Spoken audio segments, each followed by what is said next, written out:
Sudaradam Sthavitam Mena Bhutale Swayam Rupa Kada Mahyam Dadati Swapadantikam Vandeham Shri Guru Shri Yuta Padakamalam Shri Gurun Vaishnavaham Shri Rupam Sagrajatam Sagana Raghunathanvitam Tam Sajivam Sadvaitam Savadutam Parijana Sahitam Shri Krishna Chaitanya Devam Shri Radha Krishna Padan Sagana Lalita Shri Vishakanitam Shri Namam Vishnu Padaya Krishna Preshtai Bhutale Srimate Bhakti Vedanta Swami Namini Namaste Saraswati Deve Gauravani Pracharani Nirvishesha Shunyavadi Pashyati Deshatarani Jai Shri Krishna Chaitanya Prabhu Nityananda Shri Advaita Gadadhar Shri Vasadi Gaura Bhakti Vrinda Hare Krishna Krishna Krishna Hare Hare Hare Rama Rama Rama Hare Hare.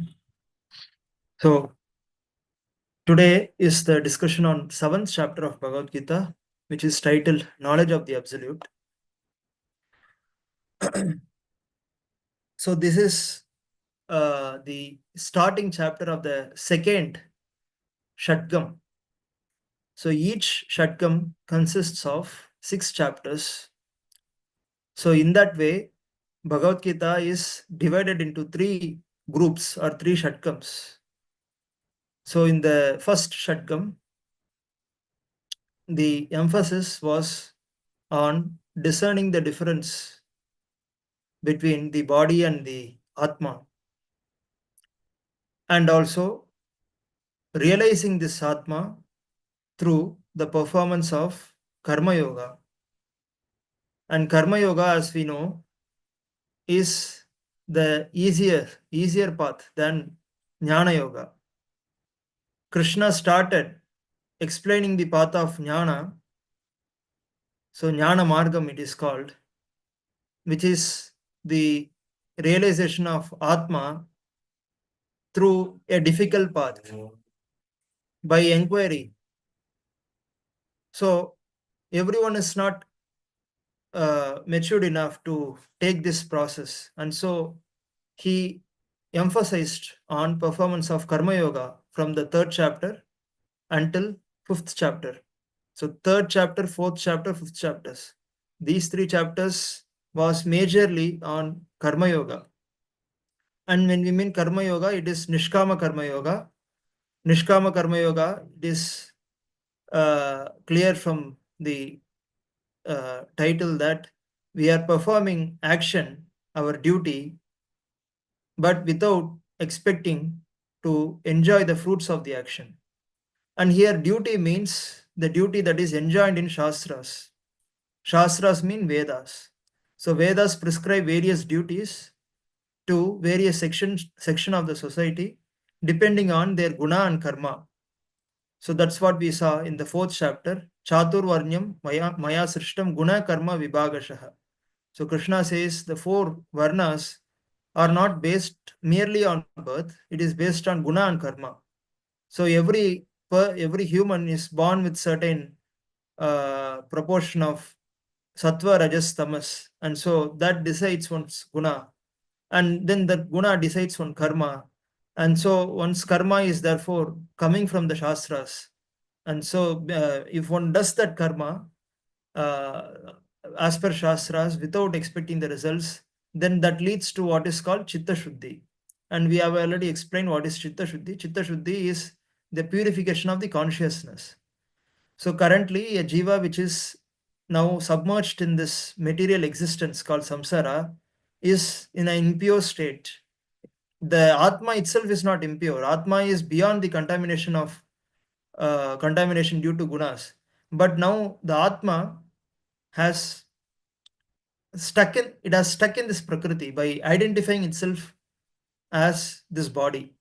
So all of us, we are Atmas, and the Atma by nature is very pure. But because of the contact with this material existence, because of the identification with the prakriti, which means we are identifying with ourselves, we are identifying with this body and the circumstances because of this body. So Atma is identifying with the prakriti, and therefore it forgot its glorious nature. It forgot its real state, and that is called ignorance, avidya. So the process of karma yoga results in purification of the consciousness, which means the avidya is removed, and so the Atma's real nature is manifested by the Nishkama Karma Yoga gradually, but it is instantaneously happening. Jnana Yoga requires a lot of maturity to perform, but Karma Yoga can be begun by anyone. Anyone in the society can at once begin the process of Karma Yoga, because and Krishna also speaks about various kinds of yajna, dravya yajna, tapo yajna. Even if one is performing some dravya yajna or charity, if suppose that person is performing without expecting the results, then that also leads to some purification. So in that way, if a jiva keeps performing the karma yoga, then it leads to maturity, it leads to the realization of Atma. And then one becomes eligible to continuously meditate on the Atma. And so Krishna spoke about the Dhyana Yoga chapter in the last chapter that we discussed. He elaborately discussed about the path of Dhyana, the path of meditation. The path of meditation is the path of controlling the mind by one's own effort and controlling the prana. And when one controls the prana, the senses are controlled. And so the mind becomes very focused. So right now, even if we close our eyes and even if we try to sit for the meditation, so many thoughts keep coming in without our control. And that is because of the previous vasana. And yesterday I explained what is a vasana. Vasana means the tendencies that we have accumulated from the past lives. So because of the tendencies, from the substratum of the mind, the thoughts keep coming. So a yogi therefore is advised to control the mind, and that is the success for a yogi. And Krishna, at the end of the previous chapter, glorified the position of a yogi by saying that a yogi is better than tapasvi. Tapasvi bhyodiko yogi. Jnani bhyopi matodikaha. So a yogi is better than tapasvi, one who is performing austerity. Or a yogi is better than a person who is on the path of Jnana Margam, because Jnana Margam is a very difficult process. And a jnani is still not established in Atma. Whereas a yogi, a perfect yogi, is established in Atma. And karmi diko yogi. So yogi is also better than a karmi or karma yogi. In that sense, a yogi is better than tapasvi, a jnani, and a yogi. And so tasmat yogi bhavarjuna, Krishna says. Therefore, you become a yogi, O Arjuna, Krishna says. And in the last chapter, Krishna concludes by saying, Yoginam api sarvesham madgaten antaratmana shraddhavan bhajate yomam same yukta tamo mataha. So out of all the yogis, so yogi is one who has perfected in meditation, and so meditation can happen one can have focus on any deity also. One can also focus on demigod, for instance. So he says there are many kinds of people who are expert in meditation, but out of all of them, a topmost yogi is one who is always on meditation on my form. Madgate na antaratmana. Atmana here means mind. Antaratmana, one who completely engages one's mind in Madgatena. Krishna says Madgatena means on my form, completely taking me as the shelter. And such a yogi doesn't know anything but Krishna, always surrendered to Krishna and always depending on Krishna. So such a yogi is the topmost yogi. Krishna says Yukta Tamo Mataha. Mataha means his opinion. He is declaring Yukta Tamo means someone who is connected with me with most intensity. Yuktatamo mataha, Krishna says. So there is one other Vyakyanam that I happened to hear today of Sridhara Swami, where Sridhara Swami says that Yoginam api, he says in a slightly different way, he explains Yoginam api, even if even if you take yogi, a bhakta is still superior, Sridhara Swami says. So in the previous verse, a yogi was declared to be superior to tapasvi, jnani, and karma yogi. And in this verse, Sridhara Swami commentates that even if there is such a yogi, a bhakta who is always attracted to the form of the Lord, qualities of Bhagavan, and always engages in the service of the Bhagavan is still far, far, far more superior to even a yogi. So that is how he commented. So it is therefore important to understand the position of a Bhakta yogi. A Bhakta is situated, as I said, at the topmost rung of the yoga ladder. So if you think of yoga as a ladder, the bottommost rung is karma yogi, one who performs karma without expecting the results, and then as he advances, he gets established in the atma. The atma jnanam becomes clear with the chitta becoming purified, and then the yogi, dhyana yogi. When you mean yogi, generally we mean dhyana yogi. A dhyana yogi is better than a karma yogi as well as a jnani, and a bhakti yogi is much higher compared to all the other three yogis: Karma Yogi, Jnana Yogi, and Dhyana Yogi. So, therefore, Krishna in the second Shatkam, that is in the second 6 chapters, the second set of 6 chapters, he is going to speak exclusively about Bhakti Yoga. So,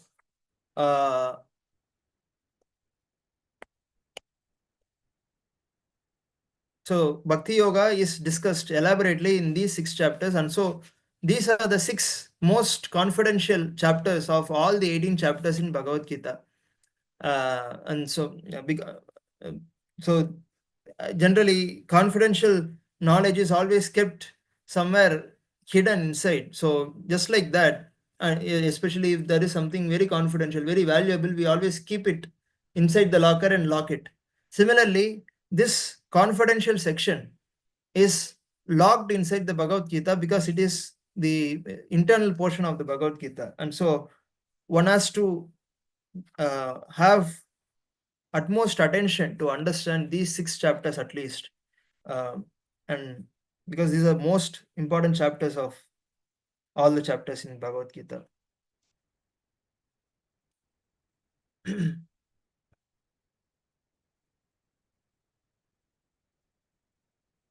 So in the first verse of the 7th chapter, Shri Bhagavan Uvacha, Bhagavan says, Mai asakta manapartha yogam yunjan madashrayah asamshayam samagram mam yata nyasyasi tatshrunu. So tatshrunu, Krishna says, oh, listen, hear from me. Krishna says, Mai asakta manapartha. Have your mind completely attached on me, Krishna says. So the same Krishna who was emphasizing on detaching from the sense gratification in the previous chapters is now asking Arjuna to develop attachment towards Krishna. So therefore, he is beginning to talk about Krishna Bhakti. A Krishna Bhakta is naturally attracted to various aspects related to Krishna, like form of the Krishna attracts a Bhakta.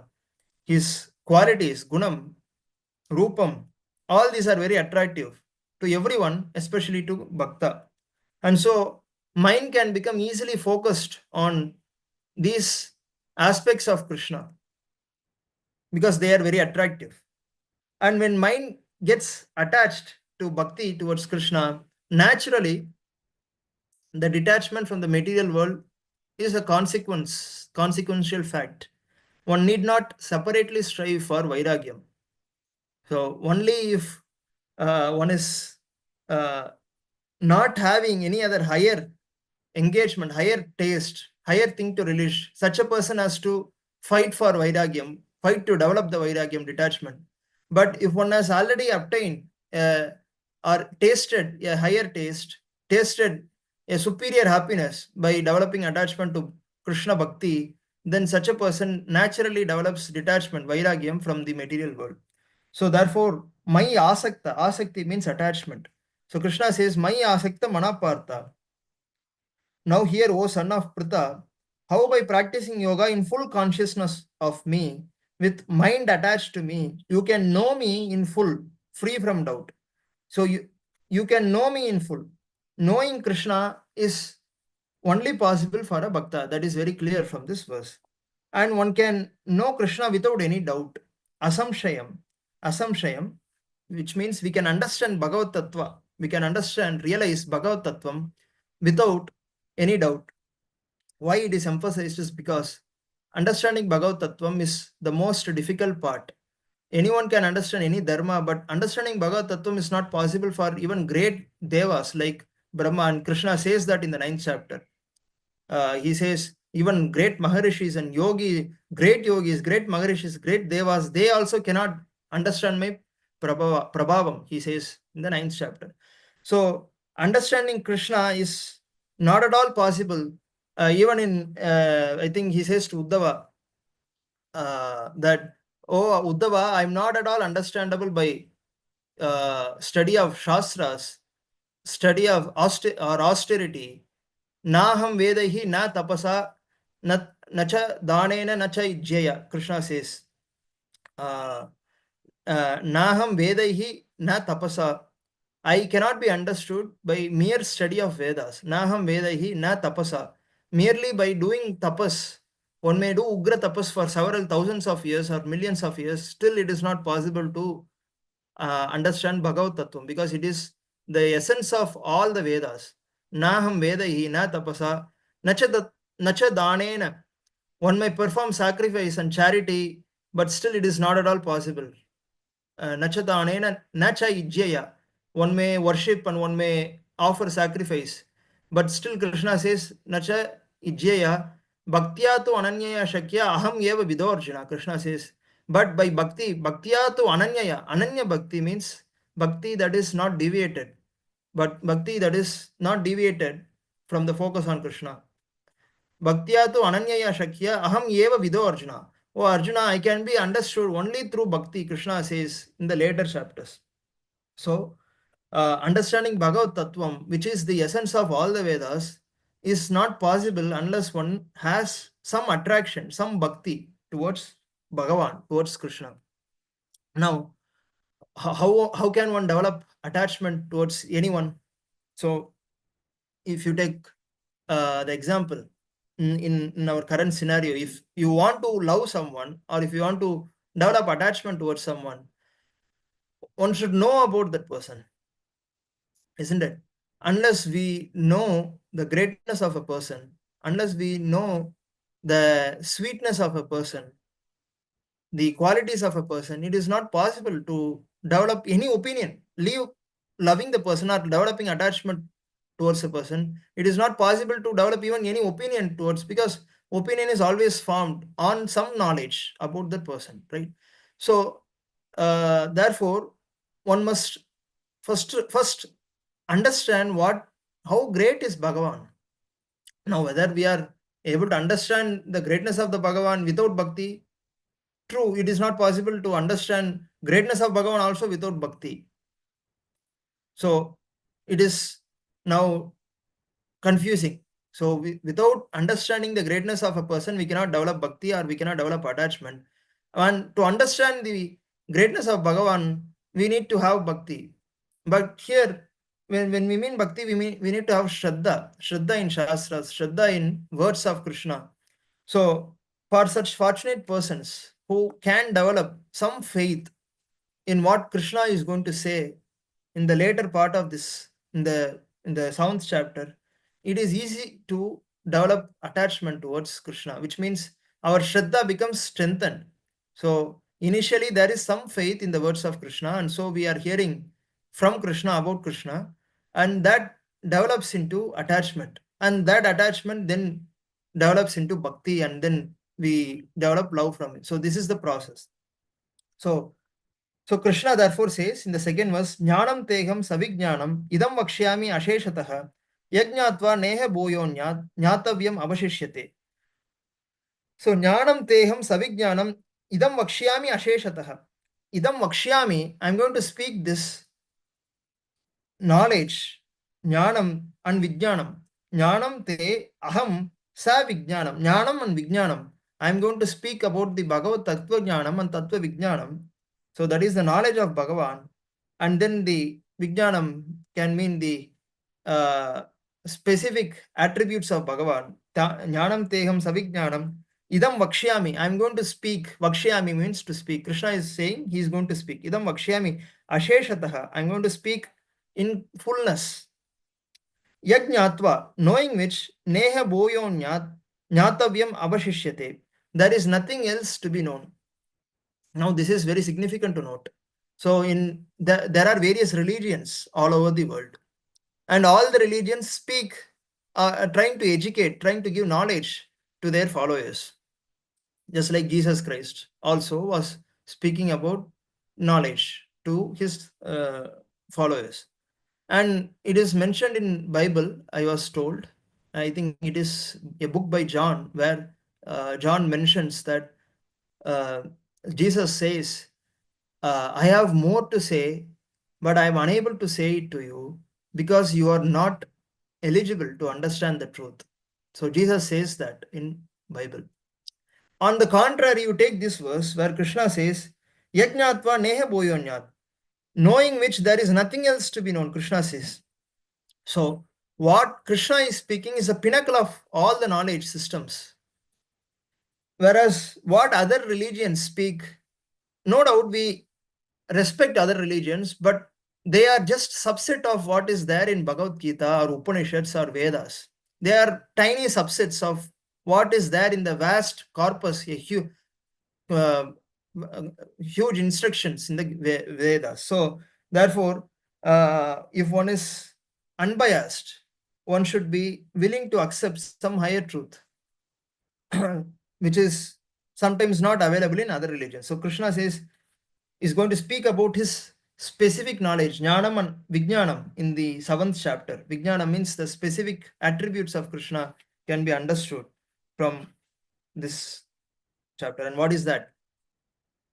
Manushyanam sahasreshu kashchid yatati siddhaye yatatam api siddhanam kashin mam veti tatvatah. Krishna says, as we have mentioned, so there are many people who are trying to escape from this samsara. Even the people of other religion like Buddhism, Jainism, they also talk about nirvana. So Buddhists, they talk about nirvana. Nirvana means liberation. And Jains also talk about a similar aspect of nirvana, which means liberation. So liberation, we can understand it to be siddhi. So there are many people who are trying to attain this siddhi through various margam, Bauddha margam, Jain margam, some through karma yoga, some through jnana yoga. So even to find such a person who is interested in the siddhi, in the perfection, is very, very rare. You take a sample of 1,000 people, interview what is their aim, or are they interested in what is the goal of life. Mostly it will be very difficult to see any answer related to liberation, because not many are aware of even the liberation. But hardly out of manushyanam sahasreshu, out of thousands of person, one may be interested in knowing some truth. Okay, there is something beyond our senses, something, some controller is there, so we should try to understand that controller. This thought even arises only in 1 out of 1,000, and out of such 1,000 people who are endeavoring to understand the truth, one may hardly attain perfection, atmanyanam, siddhi.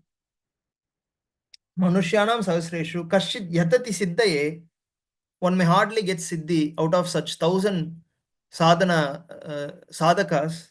Yatatam api siddhanam, even out of such thousands of siddhas, thousands of such perfected beings, kashin mam veti tatvatah. The Bhagavad Tattvam, the knowledge about Krishna is extremely rare. Krishna declares, Kashin mam veti tatvatah. Hardly anyone knows me in truth, even out of such 1,000 Atmanyanis. So therefore, this knowledge about Bhagavan, in detail, very detailed knowledge of Bhagavan, very clear realization of Bhagavan, is not even possible for such siddhas. So therefore, bhakti one may underestimate, but it is very rare. We have to understand from these verses as pramanam. By taking evidences from these verses, we have to understand what we are getting, what opportunity we are given to perform bhakti. Even hearing Bhagavad Gita is an act of bhakti. So it is very, very rare. Hard after many, many millions of lives of practice, one may get opportunity to develop bhakti, and so one should utilize that. Uh, So Krishna then goes on to say, so how to develop bhakti? We have to understand the greatness of the person to develop attachment. So Krishna therefore speaks about his energies, Shakti, Krishna's Shakti, in these in these next three verses. Bhumirapo nalo vayu kammano buddhirevacha ahankara iti me binna prakriti rashtata. So we often hear about Prakriti. So Prakriti means nature, this material nature. We see that this material nature is made of this Panchabhutam and the Sukshma Bhutam. So five gross elements: earth, water, fire, ether, and air. And then Manam, Manas, Chitta, Ahankaram. The three subtle elements and five gross elements make up this Prakriti. So this Prakriti, Krishna says, Bhumi Rapo Nalo Vayu Kampano Buddhirevacha Ahankara Itiyam me Binna Prakriti Rashtata. Ashtada, these 8 kinds of energies, Binna Prakriti, Krishna says, these are separated energies from me. So Krishna is declaring these are my properties. Just like we say, no, suppose if someone comes to our home, we say, okay, this is my car, you see, this is my bike, you see. So just like that, Krishna is declaring his properties. This Panchabhudam, this Bhumi, you see, this is mine. This Vayu is mine. Bhumi Rapo Nalo Vayu, Kam Mano Buddhi. This Akasham, this is mine. And this Manas, the mind you are using to analyze, that is also mine. Manas, Buddhi, the Buddhi that you are using to dissect everyone and understand, that is also mine. Buddhi Evacha Ahankaram, not even that, the Ahankaram, the sense of the conception of identity. So we identify with something of this Prakriti, that is Ahamkaram. So that is also called false ego. So we identify with this body majorly. 99.9999% of the people identify with this body. That is because of false identification, misidentification with the body. So that is due to Ahankaram. Without Ahankaram, one cannot enjoy in this material world. So therefore, Ahankaram is also mercy of Bhagavan. Without Ahankaram, a jiva cannot experience any experience in this in this samsara. So Ahankaram is also act of mercy of Krishna. So Krishna gives the jiva Ahankaram so that the jiva can enjoy this samsaram in its own way. So this Pancha Mahabhutam and then the Manas, Buddhi, Ahankaram, all these 8 forms of energies are my property, Krishna says. Just like we say, this is my property. She is my wife. He is my husband. They are my children. Krishna says, these are my property. Now, this is called Apara Prakriti. So Prakriti, there are 8 forms of energies that I said. And these are called Apara Prakriti. Then there is also Para Prakriti, superior energy. Krishna says, Apare, in the next verse, Aparaya mitastu anyam prakriti vidyame param. So this is called Apara Prakriti, Krishna says, those 8 forms of energy. Jiva Bhutam Mahabaho Yayedam Daryate Jagat. So this Apara Prakriti is insentient. There is no consciousness in it. So for example, this material, it has no consciousness in it. It has no self-awareness. Consciousness means self-awareness. It is not aware of itself. Only if there is a jiva, the jiva can identify this is Prithvi, this is Vayu. Only because of jiva, the universe can be understood.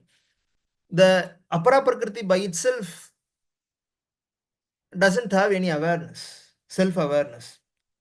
So therefore, superior energy must come in contact with this Apara Prakriti to make some changes, to transform the Apara Prakriti.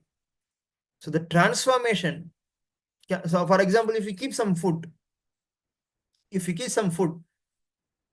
for some time, maybe for a few days, if you keep, it will get spoiled.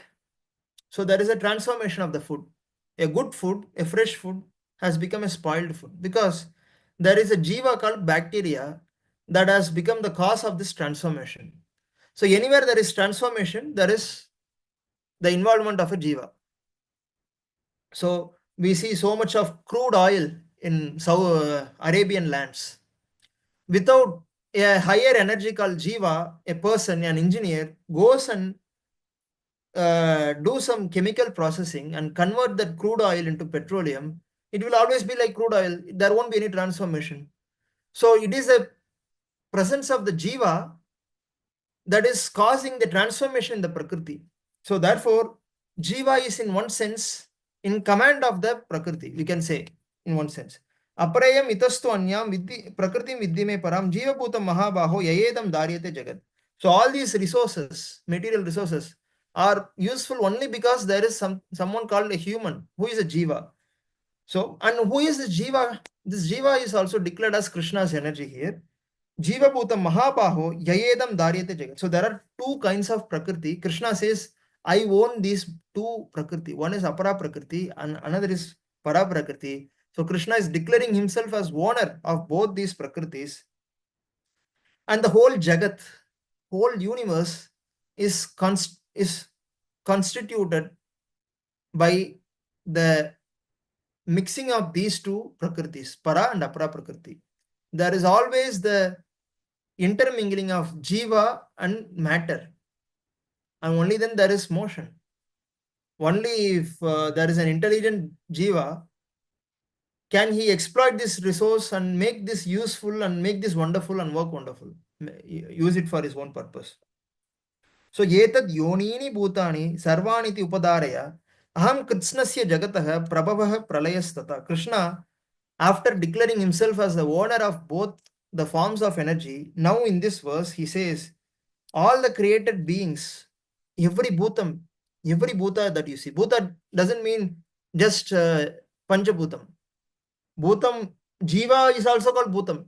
It's called jiva bhutam. Panchabhutam is panchabhutam. So bhutam means the mingling, the mixing of these two forms of energy, prakriti. Etad yonini bhutani, everything that you see is the combination of matter and spirit. Etad yonini bhutani sarvaniti upadarya aham kritsnasya jagatah prabhavah pralayah stata. I am the source of them, prabhavah, pralayah, I am also the cause of the destruction for the prakriti. So Krishna says now, after declaring himself as owner, he is now saying he is also a controller. So owning is one part, controlling is another part. You may be owner, but you may not be controlling sometimes. For example, we may have sons and daughters in some family who never obey the words of their father because their father is no longer controlling the sons and daughters, though he is actually the owner, he is the source of them. So Krishna says he is the source as well as destruction, and therefore he is also the controller of his energy. So he is owner, he is controller. And to emphasize that, in the next verse he says, Mattaha parataram nanyat kinchid asti Dhananjaya. Oh Dhananjaya, oh conqueror of wealth, Mattaha parataram nanyat, na anyat, there is nothing else, parataram, that is superior to me. So Krishna is declaring himself as Paratattvam, the superior truth of all the truths. Matta Parataram Nanyat, Na Anyat. There is nothing else superior to me. No truth is superior to me. Kinchidasti, Dhananjaya, Mayi Sarvam Idam Protam Sutre Manigana Eva. And without the presence of Krishna, the whole universe will collapse within a moment. So he is giving an example. If you take a pearl mala, the pearl garland, there are pearls that are nicely arranged in sequence, and then there is a thread that is going inside all those pearls, and then we see that the thread is sustaining all these pearls beautifully. Sometimes it's very beautiful, the pearl necklaces, if you see. But we often see the pearls and the ratnams in them, but we fail to notice or recognize that there is a thread that is sustaining this pearls. So he is comparing, Krishna is comparing himself to that thread, invisible thread. That invisible thread is sustaining all those pearls. And if you just remove the thread, all the pearls will fall off. Similarly, this universe is functioning so well by the combination of the matter and spirit. And it is functioning as if it's a wonderful machine Nobody can deny it. So the seasons are happening correctly. This is winter season, this is rainy season. We can discern. We can know when is the winter season is going to come. We know when is summer season going to come. And we know for sure, all of us know that tomorrow sun is going to rise. And we know that it is going to rise for many millions of years. And then it is going to set also for many millions of years. So there is some orderliness in this universe. Everything is happening by some order. And then there is some regulation. So if you see ocean, the ocean is always, it's so huge. Ocean is so huge. It is a world in itself. Sometimes in the National Geographic channel, they make attempt to go inside the ocean and take videograph of the what is happening inside. It's a huge world by itself. But still, there is a limit. It is not crossing its part and it is not submerging the land. Very often, sometimes tsunami do come, but we don't see often that's happening. And then if a slight change in the tectonic arrangement, it may cause collapse of the entire earth, and then there will be earthquake everywhere, but still nothing is happening. So it seems that everything is sustained. The earth is sustained, the planetary systems are sustained, and there is some force. We may call it laws. We may call, okay, this is law of gravity, this is law of this and that and so on. But we see that there is something that is sustaining everything. Though we may say that is because of laws, but we should also recognize the lawmaker. So if there is some law in a government, that is existing because someone has made the law. Someone has created a constitution, and in that constitution we can find where is that law and so on. So so in, for example, in India, the law is that one should drive on the left side because we have made the law as so. Similarly, the whole universe is functioning so nicely and so wonderfully, and because there is a law that is operating behind everything, and therefore there is a lawmaker. And Krishna is saying, Mayi sarvam idam protam sutre manigana eva. And I am the basis of the existence, just like pearls are strung beautifully on a thread. So Krishna, come.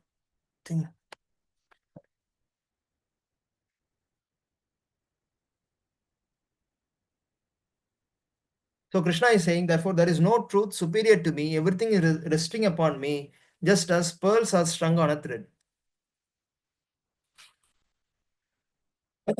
So here Krishna is declaring himself as the maintainer. So when he explained para prakriti and apara prakriti, he was declaring himself as owner of the energies. Now he is declaring himself as the maintainer of all the energies. So one can slowly understand, oh, such a great person Bhagavan is. So if one understands the greatness of Bhagavan, therefore we naturally develop attraction towards such person who is so powerful, who is so merciful, and who is sustaining everything, maintaining everything, and also the cause of destruction of everything, and controlling every aspect, every tiny aspect within this universe. So we develop some attraction towards such person. So to further elaborate on that, from 8 to 11 verses, Krishna is explaining his Vibhuti form, how he is present in various forms, in the various opulences that we see in this universe. So we sometimes see everything has its own characteristic. So this water has a certain characteristic called taste. Rasoham apsu kaunteya, prabhasmi, and this sun and moon, they are very luminous. They spread brightness everywhere. And we may sometimes be we may feel wonderful. Oh, sun is there for several billions of years. Still, it has not exhausted its energy, and it is going to continue to exist for many, many, many millions of years at least. Where is this prabhavam coming from? Krishna is saying, it is my prabhavam. I have scattered my energy throughout this creation in various form. Whatever you see in this creation, the characteristics of various elements are coming from me, Krishna says. Rasoham apsu kaunteya, prabhasmi shashi shuryayah, pranavah sarva vedeshu. So this Vedam, the most confidential part of the Vedam is Pranavam. So Pranavam cannot be chanted by everyone. Only Brahmanas can chant Pranavam, because that is his essence of all the Vedas, essence of all the Upanishads is Pranavam. And that is Bhagavad Swarupam itself. So Krishna says, that is also me. Om is me. Pranava Sarva Vedeshu, Shabda Ke Paurusham Drishu. Sometimes we see so much able people, very strong people who, like there was one boxer, Muhammad Ali, very fierce and very strong. Krishna says, his strength is coming from me. Paurusham Nurushu means in humans, the Paurusham, the ability of human is coming from me. Punyoganda Prithvi Amsha. So this Prithvi has the aspect of smell, the fragrance that is coming from me. Tejas Chasmi Vibhavasho. This heat is the attribute of a fire. So fire has this heat. And that is because of my opulence, my prabhavam, that is, Krishna says. So here he is talking about Vibhuti Rupam.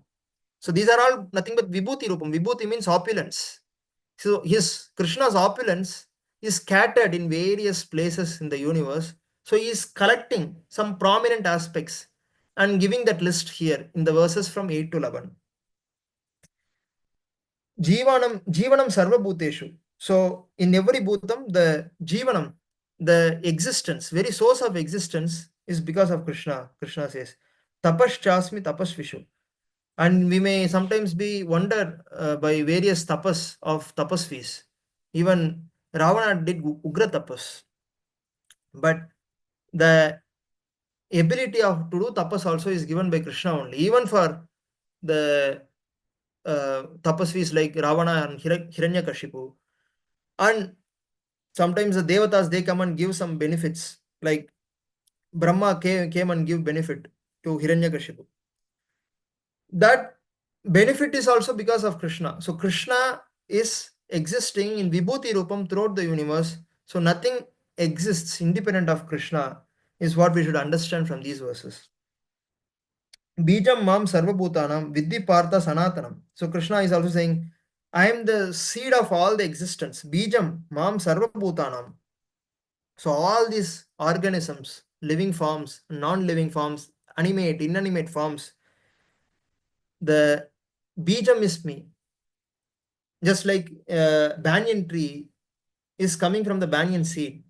A huge tree is coming from a small seed. But when the tree comes, sometimes the seed gets destroyed. Krishna is saying, I am not such a seed. So therefore he says, Vidhi Partha Sanatanam. Sanatana means eternal. I am eternally the original seed of all the existence, Krishna says. Buddhir Buddhimatam asmi tejas vinamaham. We may also be sometimes wonderful how brilliant Einstein was to create the general theory of relativity. He developed a whole theory which is so complex, the most complex theory. We may be feeling wonderful. Oh, what an intelligent person Einstein was. But Krishna says, Buddhir Buddhimatam asmi. Even that is my opulence. Einstein's intelligence is not his intelligence. It is because I provided that intelligence. Krishna says, Buddhir Buddhimatam asmi, Tejas Vinamaham. Sometimes people, they have the aura, the prowess around them. If some such people come, immediately everyone listens to them. Everyone hears as if hypnotized. So Krishna says, Tejas Vinamaham. Those Tejasvis, though their Tejas is also coming from me. Balam Balavatam Chaham. And I am the strength of the powerful men. Kamaroga Vivarjitam.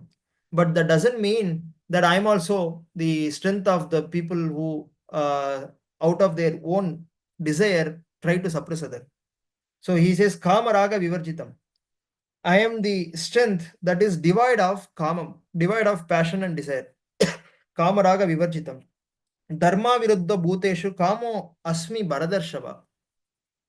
So we see in the existence, once the creation happened, the kamam is sustaining everything. So people, they reproduce, and then animals, monkeys reproduce, dogs reproduce. So the population gets sustained by this act of kamam. So Krishna says that kamam is also coming from him. Kamo asmi. I am the lust, but dharma aviruddho. But that is that kamam that is not contrary to Shastras is also me. Krishna says, Dharma viruddha bhuteshu kamo asmi bharadarshava. So, after summing up various, and there is also one other chapter called Vibhuti Yogam that is going to come, where Krishna is going to detailedly present the summary of various opulences. So, this is just a gist of that chapter. So, Vibhuti Yogam, in Vibhuti Yogam chapter, Krishna will describe in detail all those opulences. So, that is yet to come. So, this is just a gist of that chapter. So, in this world, in this universe, whatever we see is because of the interaction of sattva, rajas, and tamas. Whatever we see.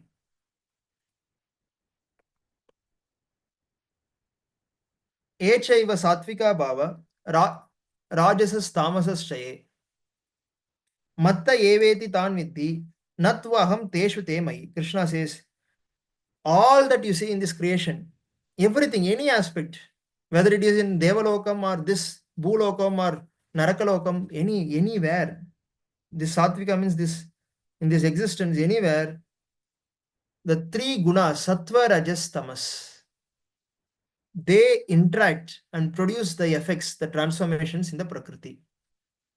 So wherever the Prakriti is transforming, the transformation is because of the three gunas, Sattva, Rajas, Tamas.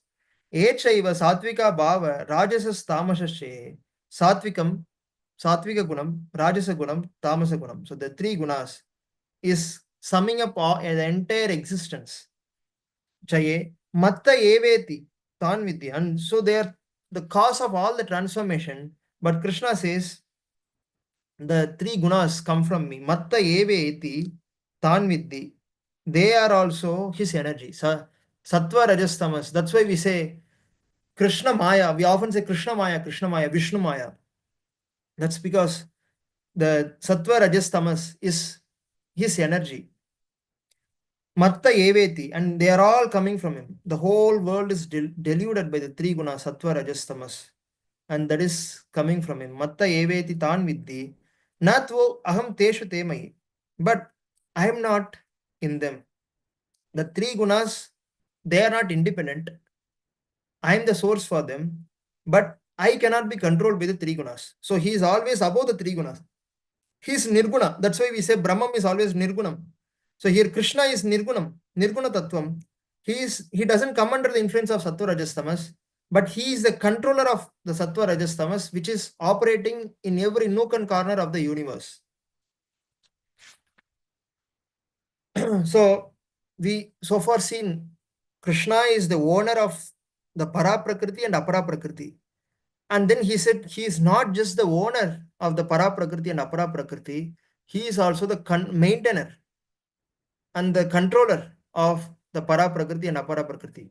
And the entire existence is just the combination of these two forms of energy, matter and spirit. Apara Prakriti is called matter, Para Prakriti is called spirit. And so he is the cause, source of this entire creation, and he is also the cause of its destruction. And not only this creation and destruction, he is the cause. Within this creation, various opulences that we see within the creation is also his Vaibhavam, Krishna, as mentioned in the previous verses. And the Sattva Rajas Tamas, which is controlling every tiny aspect within this creation, is coming from him, though he is not controlled by them. So he is summing up the entire activity within this creation. Then naturally, one can understand how great such a person who is Krishna is. So then one may ask this question. So then why are the people not able to understand this Krishna? So he's so great and he is explaining everything, that he is a creator, and so it seems so logical.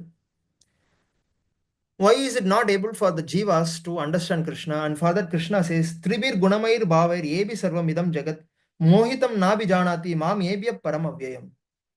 Tribir gunamair bhavair yebi sarvamidam jagat. Sarvamidam jagat. Everywhere within this universe, Tribir gunamair bhavair. The three gunas is influencing the existence of every jiva, whether it may be an amoeba or a bacteria or virus or an ant, or it may be a deva or gandharva or yaksha or denizens in the brahmalokam.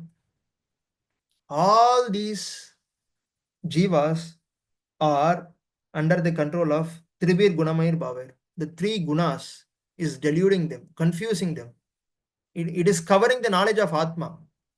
So we have in the first 6 chapters, we saw various methods by which one can remove the ignorance of the Atma. Those are called Karma Yogam, Nishkama Karma Yogam, Jnana Yogam, Dhyana Yogam, all that we have seen. Now, why is the Jiva in ignorance? That should be answered. So Krishna is answering that in this question, in this verse. So those Jivas are in ignorance because of the Trivir Gunamair Bhavar. The three gunas, sattva, rajas, tamas, is blinding the knowledge of the jiva and making the jiva to forget its own glory. And so the jiva is now assuming itself to be a form of this prakriti, to be belonging to this prakriti. That is because of the moham created by the three gunas. Mohitam na abhijanati. Being deluded by the three gunas, na abhijanati. Abhijanata means they don't know me because of being deluded by the three modes of material nature, sattva, rajas, tamas. Mohitam nabi janati mamebhya param avyayam. I am supreme. I am above the three gunas. I am above the jivas. I am above all the devas and devatas. I am above this entire prakriti. This knowledge doesn't arise in the jiva because the jiva is covered by my own energy. So now what is a way forward? How can the jiva understand the Bhagavad Tattvam? The jiva's knowledge is now covered because of the same Bhagavan. Now, what is the way forward? How to escape from this and know and attain the jnanam, real knowledge of Bhagavan? So that he will answer now. Daivihi esha gunamayi mama maya duratyaya mam ebhya param mam evaye prabadyante maya metam tarantite. So this maya is very powerful. The three gunas, it's not at all possible for anyone. Great devatas, great rishis fell victim to the three gunas called sattva, rajas, tamas. It is by the three gunas the maya is functioning within this universe. And the act of maya is to cover the knowledge of Atma and cover it with the avidya. Avidya means ignorance. So the Atma's knowledge is now forgotten because of the impurity. Of course, we say it is impurity because of the contact of the jiva with this material nature. But that impurity or the ignorance is because of the covering, Maya covering by Krishna in the form of the three gunas, sattva, rajas, tamas. Now okay, we have to come out of this Maya. One way we may try to come on our own, and another way we can request Krishna to remove this Maya by performing bhakti towards him, and then the Maya is removed by Krishna. So there are two ways. But if one chooses the former, that is by trying to come out of this Maya on our own effort, Krishna says it's very, very difficult. Daivihi esha gunamayi mama maya duratyaya. So he uses this word duratyaya. It is very difficult to overcome. Of course, he is not saying impossible to overcome. He is saying very difficult to overcome. Does it mean it is not possible for me to come out on my own effort? Almost impossible, we can say. We cannot say it is impossible because there may be one or two out of trillions and trillions of sadhana sadhakas who may manage to come out of their own due to their own effort. Even that one effort is because of Bhagavan's mercy. So without Bhagavan's mercy, it is not possible, we can say, to come out of the influence of Maya. So therefore, Krishna offers a method. Mam evaya prapadyante Maya metam tarantite. Mam eva means only me, surrender unto me. Prapadyante means surrender unto me. What is surrendering? Surrendering is recognizing the position of Krishna as Paramatma, as Parabrahman, beyond the Prakriti, beyond the three gunas. So he is beyond the three gunas, therefore he can pull anyone out of the three gunas. As simple as that. Suppose if someone is on the ship, they can immediately pull someone who is drowning in the ocean. You can see in the image. Here he is drowning in the image, and Krishna can easily pull the person out because he is out of the ocean. So this ocean is called samsara. Samsara means this material existence. This material existence means ignorance of jiva and Bhagavad Tattvam. So if one wants to come out of this ignorance, instead of relying on one's own effort, it is better to do prapatti. Prapadyante means to surrender unto Krishna, and then Krishna can easily pull out. If we ourselves try to come out of the Maya, it is very difficult to overcome. Duratyaya, he uses the word Duratyaya. Duratyaya means difficult to overcome by one's own effort. But the same Krishna, he says, one can easily cross over. Maya metam tarantite. Mam evaya prapadyante. They can cross over the illusion. This dense forest of illusion can be crossed by a jiva who surrenders to Krishna. Mam evaya prapadyante. One should surrender only to Krishna, then that person can be pulled out by Krishna out of this samsara. That is the means of liberation. That is the means by which we can come out of this samsara. So now we know clearly how to come out of the samsara. Still, why is not people surrendering? So Krishna is promising if one does sharanagati to Krishna, Krishna is ready to pull the jiva out of the Maya just within a fraction of a second. Just immediately remove that ignorance, and then the Atmajnana will immediately come. Bhagavad Tattva Jnana will immediately be manifest in the jiva. Then why is the jiva not able to do?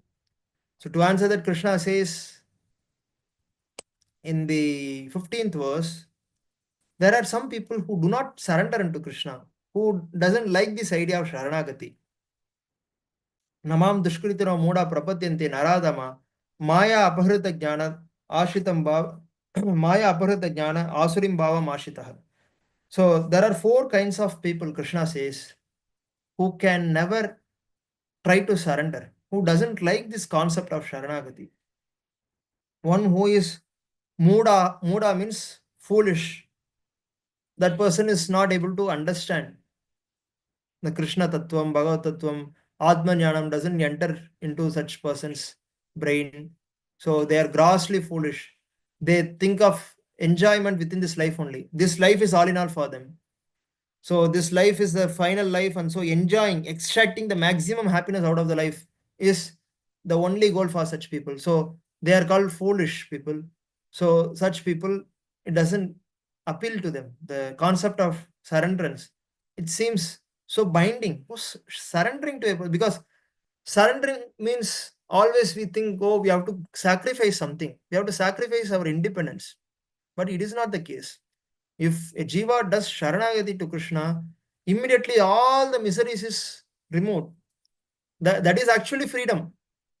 When one gives up the independence and says, oh Krishna, you are the master, you are the controller, origin of this universe, so I surrender unto you, please protect me. Immediately that freedom is incomparable. But grossly foolish people, they don't like this idea of surrenderance. And then naradamaha. Adamaha means someone who is the lowest. Naraha means human. Naradamaha means someone who is lowest of the humans. Always who likes to exploit others, who always is very arrogant and so egoistic and so drunk in power. Naradamaha. Maya aparhita jnana. Then there are some people who are very well educated, who have got PhD, who have learned so well, so many academic subjects, and they are researchers and scientists and experts, but still this concept doesn't appeal to them. Then Krishna says, why? Maya aparhita jnanam. Their knowledge is stolen by illusion. They have gathered some material knowledge, and they have also got some recognition. They have some PhD, doctorates. Sometimes the very knowledge becomes the cause of one's delusion. So the Atmajnana is covered by their material knowledge. Spiritual knowledge is covered by their material knowledge. So Maya apahrita jnana, asurim bhava mashitaha. Someone who has purposefully become Atisa. I want to be Asura. So they openly declare, some people, they declare they're proud of Ravana. So they want to oppose Rama and they identify themselves with Ravana. And they say he is the Dravidian and so on. So many concepts are there. So Aswarim Bhava Mashitaha, so arrogant, and they openly declare that they are demons sometimes, or they have the atheistic nature of a demon, of Asura. So such people cannot do Sharanagati to Krishna. As a consequence, they will forever stay in samsara. Krishna will say in the future verses. Kshipami Ajisram, he says, I will put them eternally in the existence that will always blind their knowledge. Krishna says in future verses. So he also talks about four kinds of people who does Sharanagati. But all are not on the same level. So some go because they are distressed. They have some problem, so they want to get cleared of that problem. So they go to Krishna and appeal to Krishna, oh, this is my problem, please help me.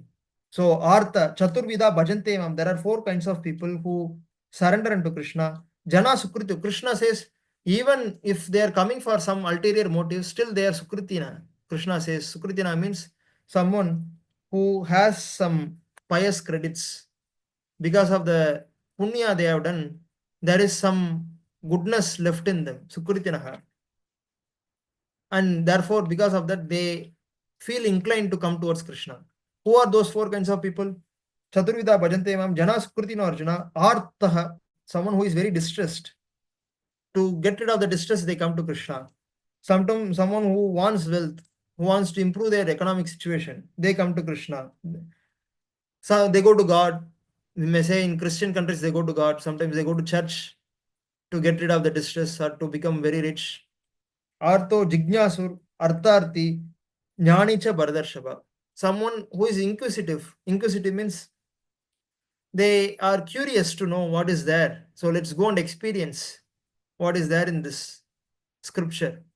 Very inquisitive. They are interested in the knowledge. And some people who are jnanis also surrender into Krishna to help in progress towards their goal of Atma Sakshatkaram. They want to realize their Atma. So therefore they surrender into Krishna and Krishna helps them in the process of Jnana Margam. So Jnani is also sometimes, here Jnanis means not one who has already attained the Jnana of Atma and Paramatma, who is opting the path of Jnana Margam for attainment of Jnana. So they are Jnanis here. So sometimes such Jnanis also surrender into Krishna. So four kinds of people do not perform Sharanagati, four kinds of people perform Sharanagati. And Krishna is summing them here in these two verses. Then he says, no doubt all of them are very great. Udara sarva evaite jnani tu atmaiva me matam. Udara sarva, all these four kinds of people who are surrendering to Krishna, though they are distressed, though they are surrendering to Krishna to get rid of the distress.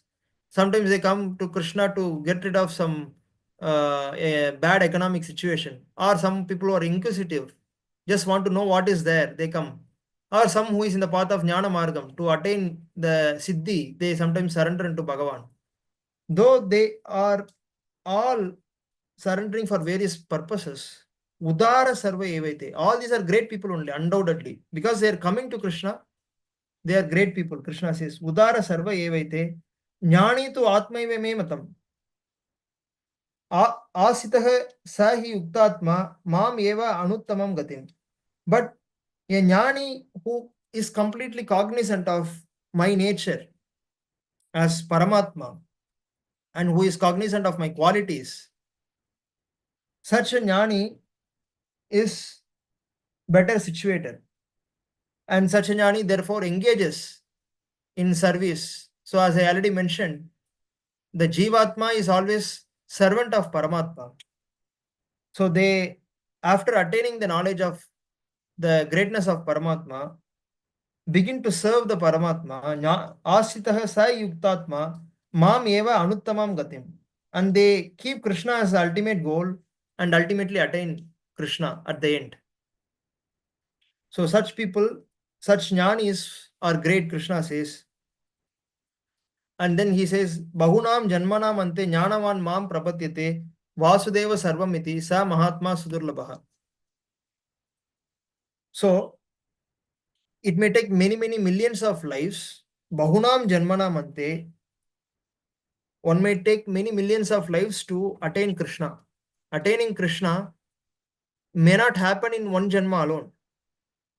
Even for a jnani who is relying on one's own effort will definitely take many millions of lives. Bahunam Janmanam Ante Jnanavan Mam Prapadyate Vasudevah Sarvamiti Sa Mahatma Sudurlabha. So what is the pinnacle of the jnana? Krishna says Vasudevam Sarvamiti. Such a jnani, after many, many millions of years of sadhana, come to conclusion that Vasudevam is everything. Everything is Vasudeva. Just like Upanishad Vakyam says, Sarvam Kalavidam Brahma. Brahman is everything. Brahman is non-different from Vasudeva. Same Brahman is self-same Krishna here. So Vasudevam Sarvamiti. Everything is Vasudeva. Vasudeva is pervading the entire existence. To come to this conclusion, it may take many millions of lives. Vasudevam Sarvamiti Sa Mahatma. Such a jnani is Mahatma, Krishna says. And Sudurlabha. Such a person is very, very rare to be found.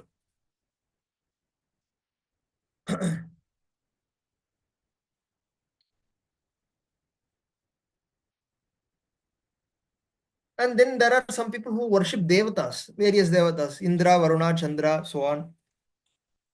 And they worship for various benefits. So Krishna says, Kamais taster hritagnyana prapadyante anya devataha. So they surrender to devata. So surrendering, Sharanagati can be done to Paramatma, who is Krishna, or Sharanagati can also be done to devatas. But people who perform Sharanagati to devatas generally perform with some ulterior motive, blinded by Kama. So Krishna says, Kama is tastir hritagnyana prapadyante anya devataha, and they perform Sharanagati to anya devataha, to other devatas. Tam niyamam astaya, and each devata has some niyamam. Just like Hiranyakashipu meditated to get boon from Brahma. So he was surrendering to Brahma for some specific boon. Tam niyamam, and there are some niyamams to perform archana for that devata, to worship that devata. Tam niyamam astaya prakritya niyatasvaya, and they follow the rules and regulations and worship that particular devata. And the devatas also sometimes come and they offer the benediction, the boon to the worshipper. So Krishna says, Yo yam yam tanum bhaktaha shraddhaya architam ichchati tasya achalam shraddham tam eva vidadamyaham. That achala shraddha towards the devata is coming from me only, Krishna says. So whichever bhakta wants to worship whichever devata, Krishna is strengthening that bhakti towards the devata. Tasya achalam shraddham tam eva vidadamyaham. Know that it is coming from me, that particular that shraddha towards a particular deity. And endowed with such a faith, such people will continue to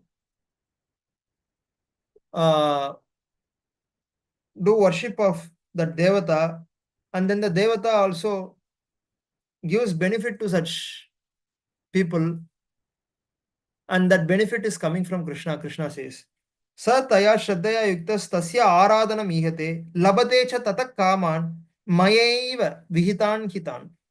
Labadecha, they may get some benefits from the devatas, but mayaiva, but those benefits come from me. I only arrange that arrangement. That person wants to worship the devata for some specific purpose. So Krishna is helping the jiva by strengthening his faith towards that devata, and then the devata then gives the benefit to Krishna, and in that way he makes the arrangement for the fulfillment of the desire of the jiva. And but by doing so, one may not get liberation. One cannot get liberation. So each devata has only got some specific power, but that power is within the control of Krishna. Paramatma. He is Antaryami of all the Devatas also. He is Antaryami of the Devata. He is Antaryami of the worshipper of the Devata. And as Antaryami of the worshipper of Devata, he strengthens the faith of the worshipper of the Devata. And as Antaryami of Devata, he gives the strength by which they give the benediction to the Devata. And so he becomes the source of everything. He becomes the source of the worship also. So, sa taya shraddhaya yuktas tasya aradhana mihate labate cha tata kaman mayeva vihitan hitan. But what those worshippers of Devata fail to understand is the benefits that they get from the Devata is antavat. Antavat to phalam tesham. That phalam, that benefit that they have got is antavat, that is perishable. Antavat to phalam tesham tad bhavati alpamedasam devan devayajo yanti mad bhakta yanti mamapi. So now he makes the distinction between the Devata Bhaktas and Krishna Bhaktas. Krishna Bhaktas perform Sharanagati to Krishna and they cross over this material existence. They escape the samsara. Whereas the Devata Bhaktas perform Sharanagati to their Devatas and Krishna helps them by strengthening the faith and they get what they want from the Devata. But by that, they become more and more immersed in the samsara and they forget their Atmanyanam and they forget their real self and Paramatma. And so they become immersed, they become more and more entangled in this samsara. Forgetting that this phalam is antavat. Antavat to phalam tesham tad bhavati alpamedasam. It's very alpam. Alpam means meager. Their intelligence is meager. They just think that this benefit is all in all. So I should get this benefit. With that aim, they perform worship of the Devatas. Devan Deva Yajo Yanti. Madbhakto Yanti Mamapi. So such Devata, the worshipper of the Devatas, they go to the planet of the Devatas. So if there are two kinds of Devas. One is the Deva who are controllers like Indra, Chandra and so on. And another get the body of the Devata after performing suitable yajnas to satisfy that particular Devata. They go to that planet and they become controlled by the Devata. The Vedas say, Shruti say that they are called Pashus. So the Devas use such worshipper of Devatas as servants for them, like an animal. But Krishna, he takes his bhaktas to him. Mad bhakto yanti mamapi. So Krishna bhaktas reach him in Vaikuntha Loka and they experience unlimited bliss, spiritual bliss. And they realize their Sachidananda Swarupam and they realize the Paramartha Swarupam of Krishna and they always enjoy, immersed in the unlimited bliss of Brahman in the Vaikuntha Lokam. So that is different from the experience of worshipper of Devas who go to the planet of the particular Devata. And then there are also Brahmavadis who worship Brahman, Avyakta Brahman, Arupa Brahman, Nirguna Brahman. We have seen many times people talk about formlessness of God. Even Muslims, they talk, Allah has no form. So that's why they call Hindus, we Hindus as idol worshippers. Because they believe God has no form. And even within the Sanatana Dharma, there are some Brahmavatis who say Brahman doesn't have any form, doesn't have any quality, Nirguna Brahman, Nirakara Brahman, and they worship that Nirguna Brahman, Nirakara Brahman, and they surrender unto the Brahman. And such people, they think Avyaktam Vyaktim Apannam, and they are called as Abuddhayaha. Krishna calls them as Abuddhayaha because they mistakenly think Brahman has no form. It is true, there are many Upanishad statements that say Brahman has no form, no quality, so on. All of which even Krishna Bhaktas like us accept. But what Krishna Bhaktas counter is, yes, Brahman doesn't have form, but when Upanishads say Brahman doesn't have form, Upanishads talk about, Vedas talk about material form. They talk about material qualities. Yes, Brahman is Nirgunam only. Krishna Bhaktas also accept. But that guna is not the guna of Sattva, Rajas, Tamas. To indicate that, the Veda Vakyams talk about Nirguna Brahman, Nirakara Brahman, formless Brahman. But he may have spiritual form. He may have Ananta Kalyana Gunams, unlimited transcendental qualities, which can never be found in any devas or any small humans also. So his guna is different from Sattva, Rajas, Tamas guna, and his form is different from the form made of the Panjabhutam. That's how we understand as Krishna Bhaktas. So even if Krishna came in a specific form, that form is non-material. His form is Sachidananda Vigraham. Brahma says, Ishvara Parama Krishna Sachidananda Vigraha Anadiradir Govinda Sarva Karana Karanam. Brahma says in Brahma Samhita, Ishvara Parama Krishna Sachidananda Vigraha. So his whole form, Vigraham, is Satchit Anantam. Sat, Chit and Anantam. So his form is made of happiness. His form is made of love, Prema Swarupam. His form is made of knowledge, Sachidananda Vigraham. So his form is different from the form that we see in our experience. That is how we reconcile with the Vedic statements found in the Upanishads, like Nirakaram, Nirgunam, and so on. But still, some Brahmavatis don't accept it, and they think Brahman is only Arupam. So Avyaktam means unmanifested Brahman. They think it has taken a form, material form, and has appeared. They also give Vyakyanams to Bhagavad Gita. They also talk about Bhagavad Gita and gives various explanation to Bhagavad Gita, but that explanation is based on the assumption that Brahman has taken form made of Panchabhutam. And they say Avyaktam Vyaktim Apannam. That Brahman, they also say Krishna is Brahman, but they say he has taken material form. And that they make mistake. Even if he appears as Avatara in this world, his form is spiritual in nature. Avyaktam Vyaktim Apannam Manyate Mam Abuddhayaha Parambhava Majananto Mama Avyayam Anuttamam. And in that way, they don't recognize the Parambhavam, the superior nature, superior form of Krishna, which is Sachidananda Vigraham. Parambhavam Ajananto Mama Avyayam Anuttamam. Anuttamam means the superlative form, unimaginable form. Anuttamam, Avyayam, and it is imperishable. So Krishna's form is imperishable. Our body is perishable. We are going to die. At that time, this body will not be of any use. But Krishna's form is imperishable. Mama Avyayam Anuttamam, Krishna says. So such Brahmavadis, they may give lectures on Gita, but they accept Krishna as having accepted the material form. And they say Krishna was himself subjected to Maya. When we say Krishna has accepted material form, we say Krishna came under the influence of three gunas, Sattva, Rajas, Tamas. Then it contradicts what Krishna spoke in the previous verses as the master of the three gunas. So if we want to reconcile with those verses, we must accept that Krishna's form is different from the form of other jivas.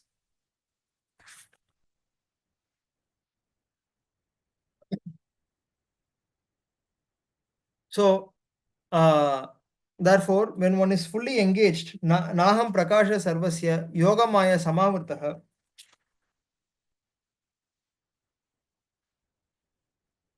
So, this Yoga Maya is covering the form of Krishna's real form. Real Swarupam is covered by the Yoga Maya.